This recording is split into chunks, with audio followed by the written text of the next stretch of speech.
Hi friends, നമുക്കിന്ന് വെള്ളരിക്കയും പുളിയില്ലാത്ത തൈരൂടെ കറി വെക്കാം.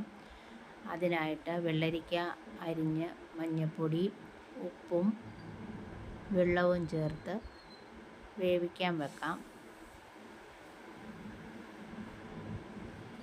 അതവിടെ നിന്ന് വേവുന്ന സമയത്ത് നമുക്ക് അതിനുള്ള അരപ്പ് റെഡിയാക്കാം.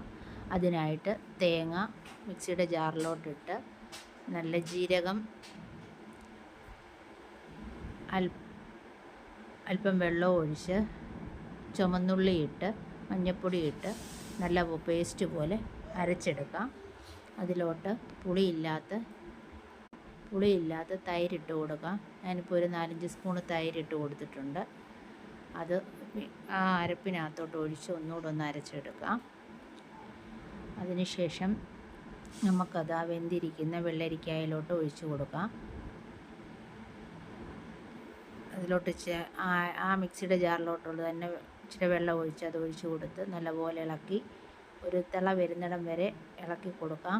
നല്ലപോലെ തിളയ്ക്കല്ലേ, നല്ലപോലെ ഇളക്കി കൊടുക്കാം.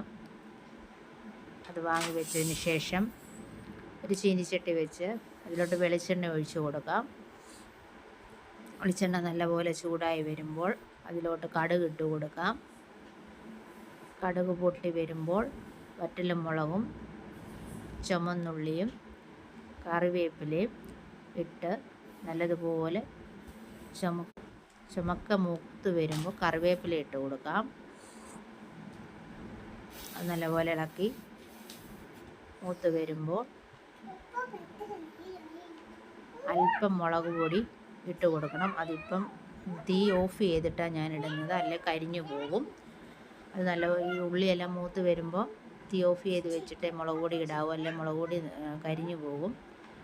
അത് നല്ലപോലെ നമുക്ക് കറിക്കകത്തോട്ട് ഒഴിച്ച് കൊടുക്കാം. ഒഴിച്ച് കൊടുത്ത് അല്പം നേരം അടച്ച് വെച്ചതിന് ശേഷമേ അത് ഇളക്കാവൂ.